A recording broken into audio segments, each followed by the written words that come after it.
At long last, we finally received a trailer for the brand new animated Star Trek series, Lower Decks. Those short treks gave us 2 animated gems in its second run. This show will be the first fully animated Trek series since, well, Star Trek the Animated Series. I must have taken a little nap. Doctor, you are a man of curious habits, but I have never known you to nap on the laboratory floor. This show is definitely going to take a comedic approach. It's a blast shield, it's a blast shield. And it comes down and it goes up. Good luck getting that out of your head. What better way to celebrate the coming of this series than delving into the episode of Star Trek The Next Generation that inspired it? That's right, we're making it so with the TNG Season 7 episode, get ready for it, Lower Decks! Welcome back to SYFY WIRE's Warp Factor Classic Blend. Blast shield, it's a blast shield. Engage! Prepare for a blast shield, mission briefing! This episode first debuted in 1994, the same year that Forrest Gump won Best Picture. Jenny, if you haven't seen the episode, then it's new to you, so all crew to spoiler stations, but because 1994, yellow alert! Jenny, Riker, and Troy discuss crew evaluations while a group of junior officers ponder their every move. Ensigns Lavelle, Tarek, Sito, and recurring sickbay standby nurse Alyssa Ogawa are all hot for promotions. A 10-forward waiter named Ben teases Troy about dessert. You sure about dessert? Yes, don't tempt me. And both she and Riker discuss promoting either Lavelle or Sito. Ben sidles back over to the junior officers and spills the gossip. So, are they working on crew evaluations? Yep. Riker, Worf, and LaForge run these juniors through some drills, and Riker isn't thrilled with their response times. He teaches them some tricks, just as Captain Picard enters and says they are changing course for Cardassian space. Helm, change course for the Gaia system, maximum warp. Always a good sign. Not really.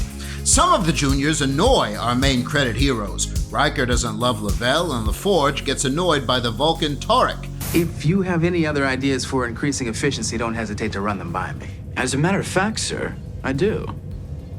When would be a good time to discuss them? I'll get back to you on that.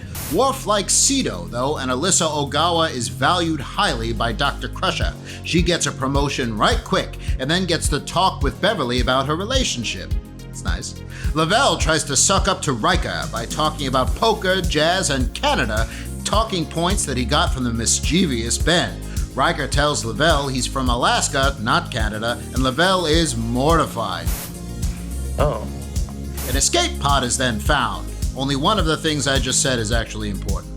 None of the juniors get to see who is in the escape pod because it's a big-time secret. Picard has a meeting with Sito and tells her he doesn't think she's a good fit for a position that Worf has put her up for. She was a member of Nova Squadron at Starfleet Academy and was involved in the stunt gone wrong cover-up seen in the episode The First Duty.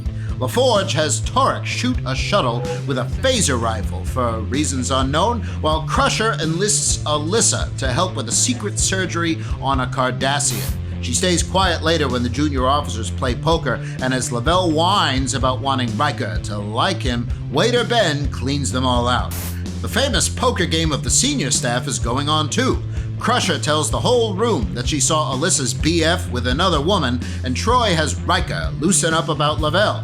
Ben shows up and joins their game.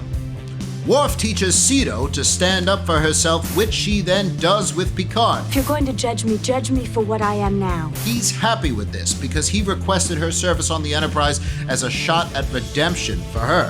His previous dressing down of her was a test for a very dangerous assignment. Sito gets taken inside. They have to get the wayward Cardassian, who is really a Starfleet informant, back to where he belongs. He'll play the part of a bounty hunter, and the Bajoran Sito would make an ideal prisoner to fill out the ruse. All of the unexplained stuff the juniors have been doing has been prep for this mission. Sito volunteers for it immediately, and the looks of the senior officers is grim. It's a dangerous mission. Lavelle, knowing nothing of the mission, wonders where his friend is. On the bridge, he finds some remains when Riker has him scanned for Bajoran life signs. Picard gets word that a Bajoran prisoner was killed while trying to escape. He knows it was Sito, and so he makes a ship-wide announcement about her death. Lavelle gets the promotion that he so desperately wanted, but it feels hollow now. Worf is grieving Sito, and Ben gets him to join the junior officers to remember her. Despite Worf's protests, they were all her friends, and friendship knows no rank. Look at his eyes uncovered! Does Lower Decks have plenty of secrets and references residing within? Did Gates McFadden send Sir Patrick Stewart a sonnet for his birthday? Happy birthday, Sir Patrick. From me and William Shakespeare. To me, fair friend, you never can be old. A big yes to both questions. Ooh, what a gift. Regular TNG writer Jerry Taylor has said that the question behind this episode was, how does the Enterprise look to those little junior officers who don't get to go into the observation lounge and who don't know what's going on? The premise of the episode was originally presented by freelancers Ron Wilkerson and Jean-Louise Matthias, who were inspired by British estate shows like Upstairs, Downstairs. According to Wilkerson, the people in this episode were more important than the mission. It became more of an episode about the junior officers, which really gives you an out-of-the-loop feeling while watching. It also proves that LaForge and Riker can be tough mentors, but that Worf and Crusher are kind of naturals at it. Especially Crusher. Good stuff. The character of Ben is one of the only times that we ever get to know one of the 10 forward waiters, and it's a shame that this guy who's in it for fun and not rank is never seen on the show again. The death of Sito Jaxa was initially more ambiguous. Everyone behind the scenes loved the character and the performance of Shannon Phil. The Deep Space Nine episode Hard Times began its life as a story about discovering that Sito had survived and had been in Cardassian confinement for a long while. That sucks, because all of Trek makes a big deal about how horribly Cardassians treat their prisoners. We see it more than a few times, and it's no trip to Risa. Count the lights, there are 4 lights, all that stuff, you remember. There are 4 lights! Sito was eventually taken out of the mix for Hard Time, and since it was DS9, Miles O'Brien was a natural substitute to get the torture because Brian must suffer. Though she never returned, this episode was itself a return for the character of Sito Jaxa, who first appeared in the TNG episode The First Duty. When Troy says that Lavelle reminds her of a young Riker, and thus Riker should go easy on him, she references Riker's service on the USS Potemkin, an Excelsior-class ship that is seen often on TNG and even once on Deep Space Nine. Riker.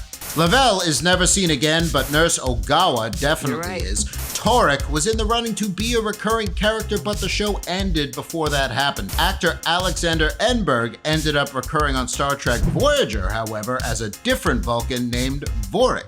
So that worked out. There are many rumors at the time of this episode's debut that it was setting up a spin-off and that Star Trek Voyager was potentially going to feature all of these characters. That obviously didn't happen, but it is the favorite episode of Mike McMahon, the creator of the animated Star Trek Lower Decks. New shuttle with the blast shield. It's a blast shield. It's a blast shield. And it comes down and it goes up. Blast shield. Blast shield. It's a blast shield. Goes up and it comes down. Blast shield.